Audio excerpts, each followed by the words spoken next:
سلامونه دوستانو د جملې د تجربو په الماني ژبه مهمه جملې دي دوستانو یو جمله به تاسو جوړوي په کمنټونو کې به ماته وایي په همدغه طریقې سره ان شاء الله تعالی په کم وخت کې به الماني ژبه ډیره زیاته زده کړئ کله چې موږ چاته وایو کولی شم کړکۍ خلاصه کړم دغه جمله په الماني ژبه داسې وایو کن ich das Fenster öffnen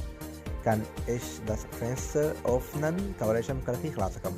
چې موږ وایو هو ته کولی شي کړکۍ خلاصه کړې یا پرانیزې بیا دغه جمله په الماني ژبه داسې وایو Ja, Sie können das Fenster öffnen. Ja, Sie können das Fenster öffnen. تاسو کولی شئ مطلب دا کړکۍ خلاصه کړئ او دوستانو په الماني ژبه څنګه وایو مهرباني وکړئ دروازه بنده کړئ مهرباني وکړئ دروازه بنده کړئ په کمنټونو کې وکړئ دغه جمله څنګه لیکل کیږي راځئ چې په الماني ژبه دلته سره بحث وکړو او ډېر څه زده کړو